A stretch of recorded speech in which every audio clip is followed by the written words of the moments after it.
Welcome to Blue Talks.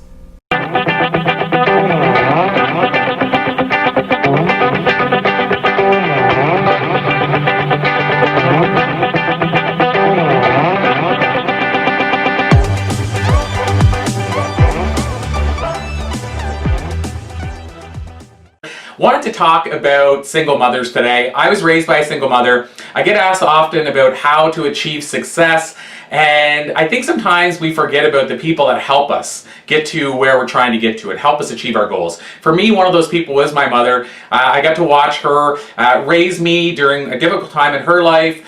She always exhibited some traits that I was able to model later in life, like she put me first a lot of times. She showed kindness even when it wasn't easy to do so.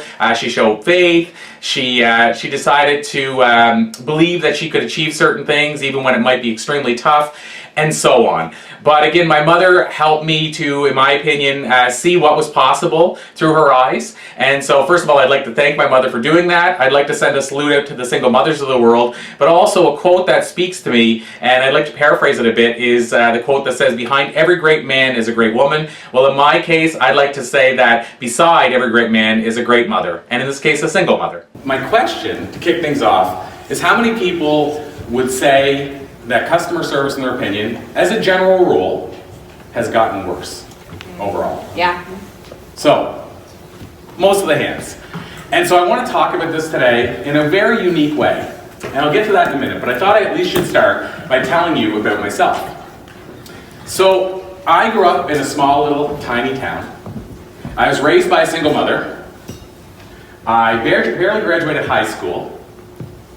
So when I say I barely graduated high school, I got a 49 plus 1 in one of my grades, where a 50 was a pass. And I always say, thank you, Mr. Gunn, because he gave me the 1% to allow me to pass. And I'll tell you, when that first happened, that stuck with me. I actually carried that as a negative, and now it's a badge of honor. So now I say thank you, because it taught me a valuable lesson. But when it first happens, you kind of take it as an insult. So you're telling me I really didn't graduate high school, you had to give me the plus 1. But I don't know if this was his meaning, but it was almost like, to me I took it as there's no freebies in life. You have to earn this. And you barely earned this, and I want that to stick with you. So that's kind of how I took it. So I only tell you this to tell you that my life wasn't always easy. You know, you heard the mini bio, and I have to always say that life wasn't always like that. And so I started this long journey as this guy in a small town who was raised by a single mother. And so this is the unique take I'm going to share today, is this talk, what it could be called, is what I learned from my mother about standing ovations. In essence, what I learned from my mother about delivering high-level customer experiences. And so I want to share with you what I learned from the single mother about customer service. And so, people should never show that picture of themselves in public. I don't even remember what year that was, but I'm going to say probably I was 16, in that range. But that was amazing, wasn't it, that mustache? I wore that with pride. And that's my mother. So I was raised by a single mother. And what I wanted to tell you about that is I want to talk today about what I learned by watching her example. But also, I asked you guys about customer service and what your experience is with it. And so I put this up because this banner represents a company I used to own called Island Business News. So with Island Business News, it was a small business newspaper.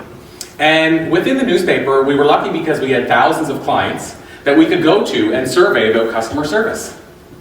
And so interestingly enough, I went to a number of companies and asked them, where do you think you rate in customer service? Like, what are your key attributes as a company that make you successful? And is customer service one of them? And this may or may not surprise you, but about 80% said that they were knocking it out of the park with customer service.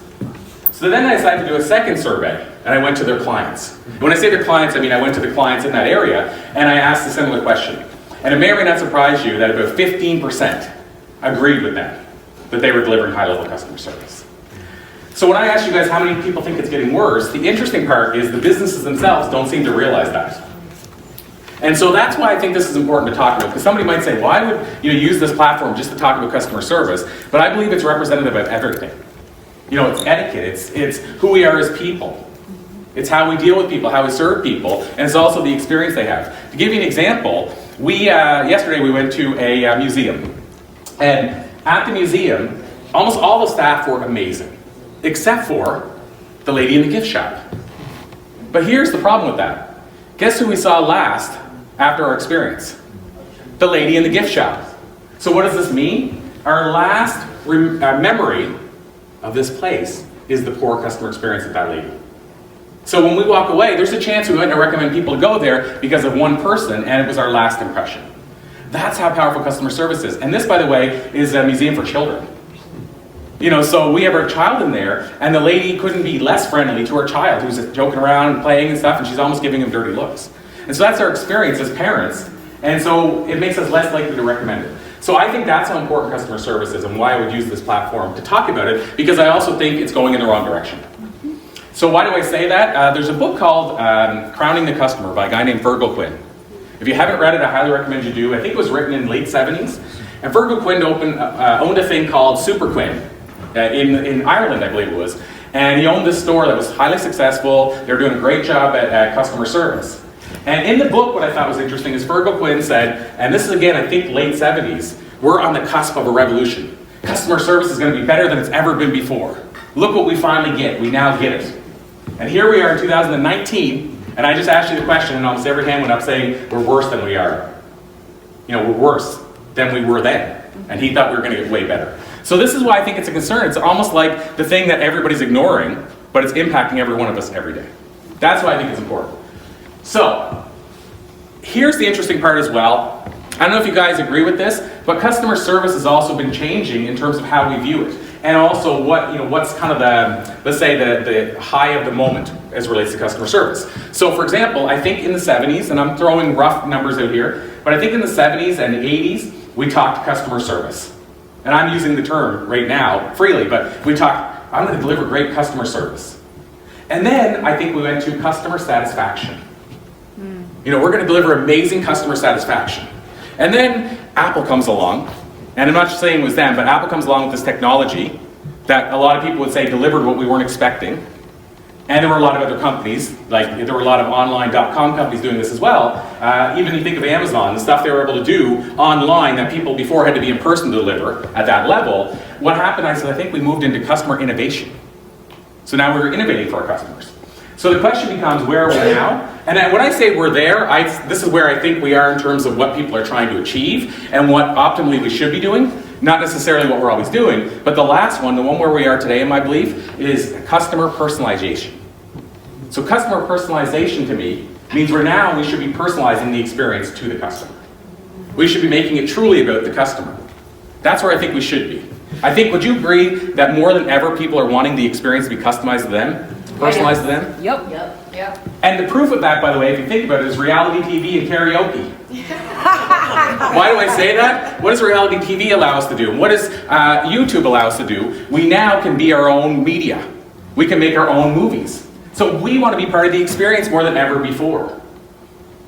Karaoke is no better example. I thought karaoke would have been gone after a year. And here we are, I don't know how long it's been going now, not a fad, but going at bars, but I mean we're pushing probably 20 plus years.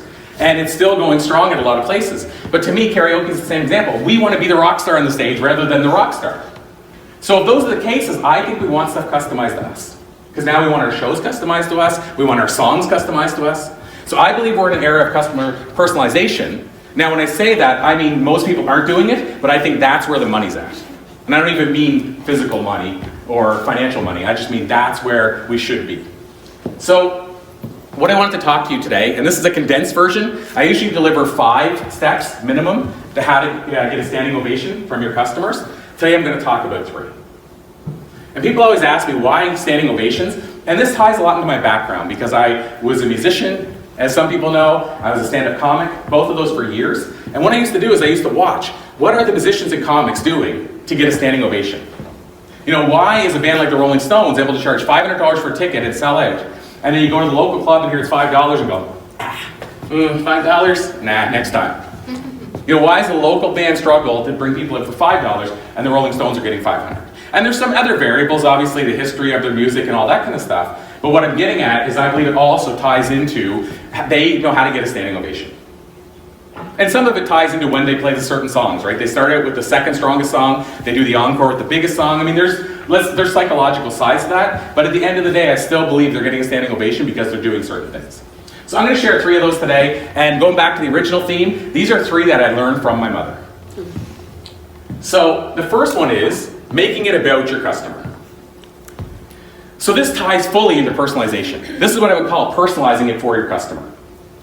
And by the way, when I did these surveys that I mentioned, when I asked people, do you make it about your customer? 100%.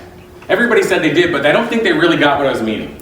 They might think when the customer asks the question, they answer it. That's making it about them. To me, I'm going high level. I'm saying personalize the experience.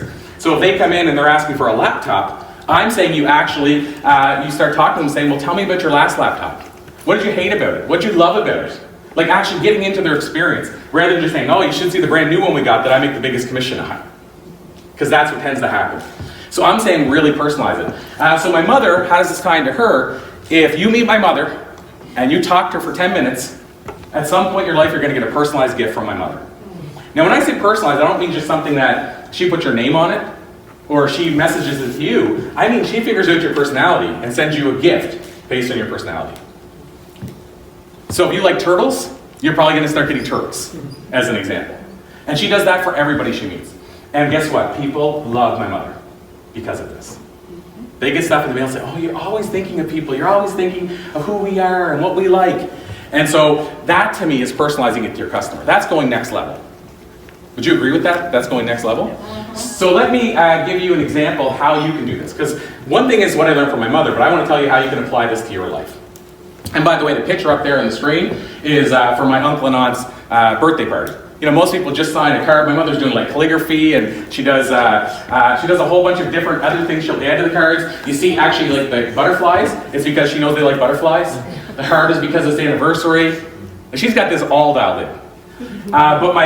To me, the takeaway is, if you can recognize who the person is, and then customize the situation to them, you're going to stand out. So this personalizing the customer, how I recommend people do it, there's a lot of ways, but I'm going to give you one simple one, but at the same time, the one I'm going to give you is game-changing, and companies bring me in to talk about this one for full days at a time, and I'm going to tell it to you in about 1 minute. So, actually, I know one person here has seen me talk about this before, but what I'm talking about is how do you adjust to personality types? Your ability to adjust to personality types and read personality types will allow you to customize an experience to your customers, whether you're selling in an environment that's like a box store, or whether you're selling life insurance. If you can figure out the person's personality type and adjust to them, you are going to go miles further than the person that sells to everybody the same way. And I know this firsthand because when I sold photocopiers for a living, yes, you heard that correctly, sold photocopiers for a living, not for the faint of heart. But I did that for a number of years, and my first couple of years, I sold to everybody the same way. I was this high-energy guy, young, small, kid from a little province in a country, and I was like, "Hey, how's it going, buddy?" And they're all like, "I don't know what they're on, but get this guy to my office." And I didn't get the idea of adjusting to them. So what happened was, I came along this idea of personality types at some point, and I'm like, I finally get it.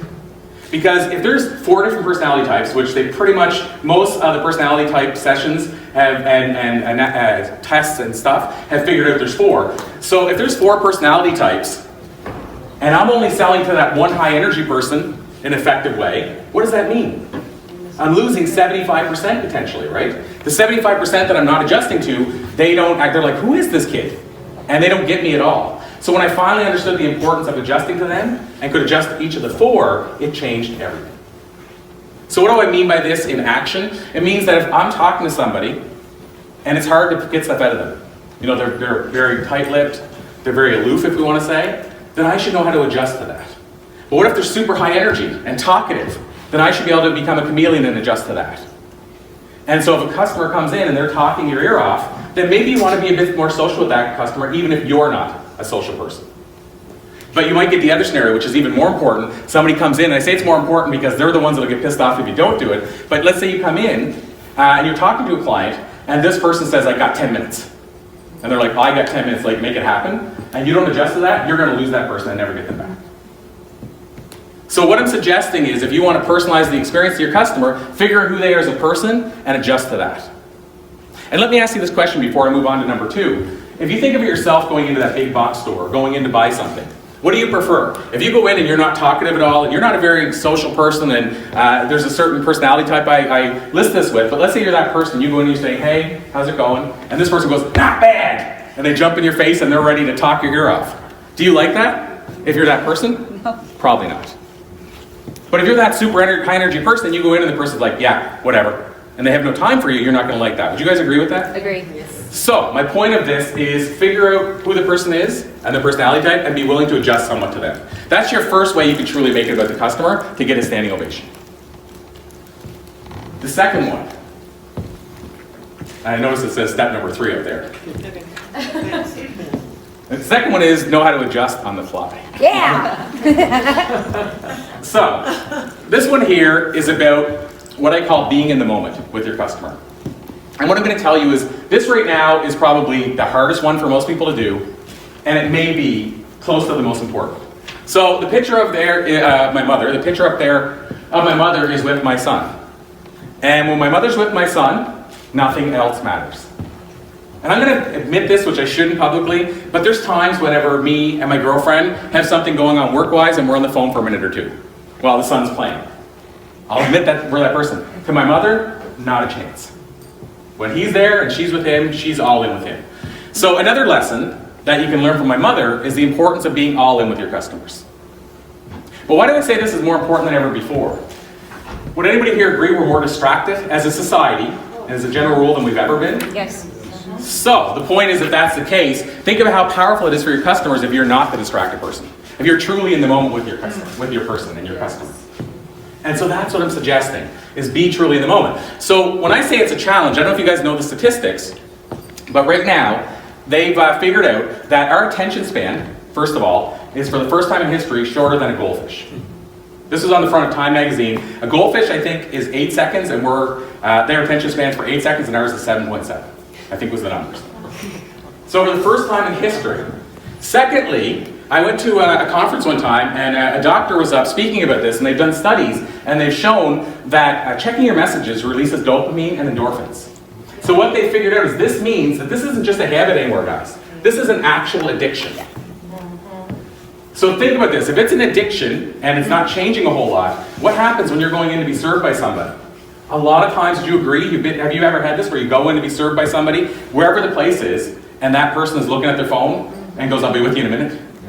And that's the start of your experience? Or by the way, the girl I mentioned at the museum, she was doing that while we were there. That's the finish to our experience. So what I'm suggesting is, yeah, our phones probably are more important to us than they ever were before, but when you're in front of somebody, make it about them. Be there with them. So all I'm suggesting is be in the moment.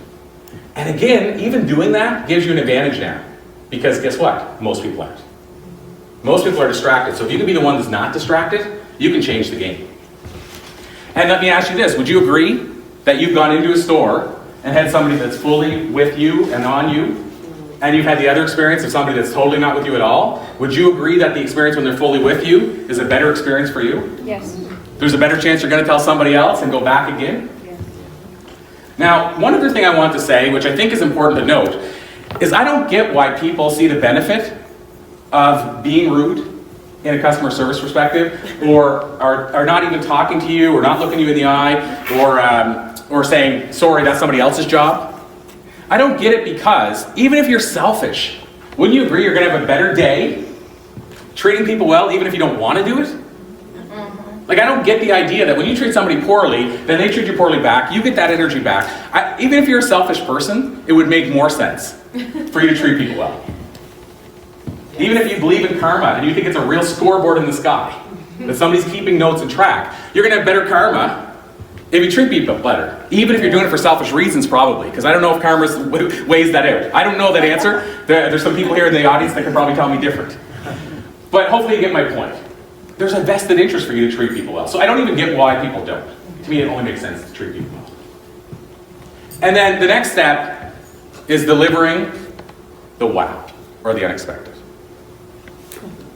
So I talked about my mother and some of the things I learned from her. This is something I learned vicariously through my mother. So my mother had a mail lady, a new mail lady started coming to her house. And the first time the mail lady went there, she apparently saw my mother had a dog, who was my mom's best friend, and she drops the mail off, And then my mother went out to the mailbox, and there was a dog biscuit inside.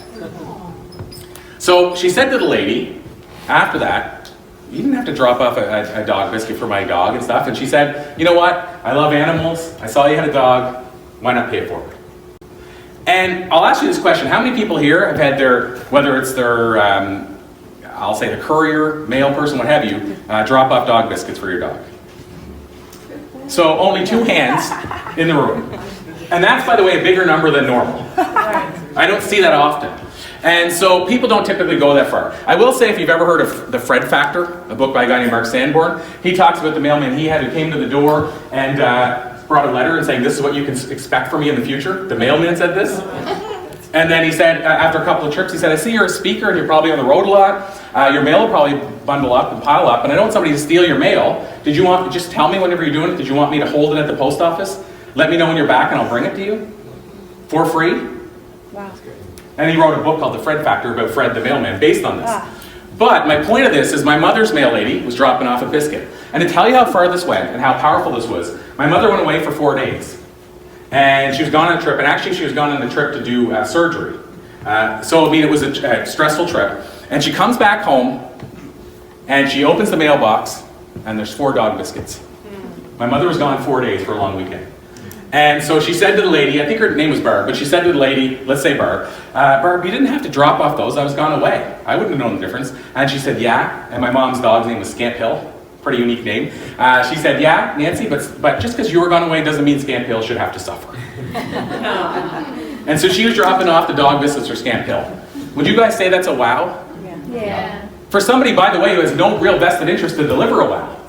You know, there's no for sure that she's going to get anything out of doing this. And I can sit here and for an hour talking about wows that I've watched companies deliver. But what I want you to know is when you can figure out a way to deliver the unexpected that makes somebody walk away saying wow from an interaction, you've got them for life. I'll give you one more example just so this really hits at home. Is actually, a friend of mine was working at a salon, and she had a really good customer, an older customer. And the customer's name was Rose. And so Rose, the customer, came in one day, and it was Mother's Day. And she came into the salon, and my friend said, Rose, you're usually so happy, but you don't look very happy today. What's going on? And she said, well, my 2 kids are away. They're living away now. It's the first year I won't be with them on Mother's Day. And so she said, so I'm just kind of down over that. And she had told my friend before, if you ever want to come over and visit me, you have my address on the computer, come and see me. So what my friend decided to do when I picked her up, she said, can you drive me to the flower shop? And so she got me to drive her to the flower shop, and she bought a dozen roses for Rose. And we drove over to Rose's house, and I stayed in the car, and she went in to bring the roses into Rose. And about an hour later, like they were in there bonding, an hour later, she comes out of Rose's house. The 2 dogs are going crazy, licking her. Rose's husband, I found out when she got to the car, gave her a patch that he got in the war for saving somebody's life. And he said, you're like the granddaughter I never had.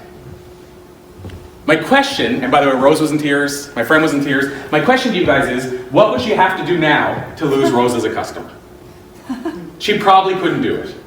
That's the power of wow. So I want you to take away the power of delivering wows for your customer. And then, as we start bringing things to a close, I want to share with you what I think is one of the secrets to delivering world-class customer experiences. If you take a list with you, this is how easy customer service could be if we made it this easy. If you take a list with you, a list of paper in your pocket, and every time somebody does something for you that makes you go, wow, you wrote that down. And then every time somebody does something to you that makes you go, I can't believe they did that, that was terrible, and write that down. And you look at that list, and on the list of the things that make you go, wow, you start doing that always for customers. And on the list that makes you go, I can't believe they did that, that was terrible, and never do that to customers, you're already 90% ahead of most business owners, of most employees, and most people delivering customer experiences. That's the secret to customer service. Just do what makes people say wow, and don't do what makes them not say wow. So winding things down with my mother, I told you guys 3 secrets that my mother shared me about delivering customer experiences and getting standing ovations. And what I want to share with you guys is whenever we were struggling. So again, my mother was a single mother. I grew up in a small town. We didn't have money. She didn't pay for my university and college. I went to college on not even my dime. I had to borrow money to go to college. It wasn't easy. We reached a point at one point where her paycheck was barely covering the bills. And one Friday night, she actually asked me, can we use some of the collectible coins that we have to buy subs for supper? You know, that was kind of the lowest of lows. You know, we had to use collectible coins just to get subs for supper. And I said to her the other day, it's a good thing coins aren't worth as much as they used to be now, because I would always wonder if we gave away the $1 million coin. But people don't seem to collect coins like they used to, so I think we're okay. But that, you know, that's how rough it was. And this is sharing with you a bonus about customer service. And it's what I call the customer service compassion factor. And so my mother, what she did one time, and I gave you that story about the coins to tell you how low money was, because she worked for 2 weeks one time, overtime, to buy me a winter jacket. And so she bought me this winter jacket. I go to school. We write my name on the inside. You guys remember that? Anybody had their name written on? So she wrote my name on the inside. We brought it to school. And at the end of the first day of school that I had my new jacket there, I went to go pick it up in the rack. I was the last one leaving. And there was this jacket that looked the same but filled with holes. It was just ratty old jacket. And so I knew who did it, because I knew who had the same jacket as me. I saw it earlier that day. I recognized it because I had this new jacket. And so I brought it home to my mom and said, we gotta go get my jacket. This guy took my jacket. You worked all this hard for this jacket. And I'll never forget it. My mother said, you know what? I know that guy's family. I know the life he's having. And at the end of the day, he needs that jacket more than we ever will. So I will find a way for us to get another jacket. That on its own taught me more about customer service than I'll probably ever learn from somebody else. What do I mean by that? If you can serve with compassion, if you can think about that customer's outcome and say, it's so important to me for them to have that outcome that I'll do whatever I can to do it, you're already ahead of most. So serve with compassion. So having said that, here's your takeaways. Make it about your customer, so personalize it to your customer. Be in the moment with your customer. Deliver the wow or the unexpected. And have empathy and compassion for every customer you come across. Most people won't do this, but I'm saying be different. Don't be most people. And how all this relates is maybe, just maybe, I share with you guys the glim overview of how customer service isn't going in the right direction. Maybe, just maybe, if we each start being the change, as Gandhi said, that we want to be in our world, we can maybe start changing customer service for the better, even 1% at a time. Thank you guys.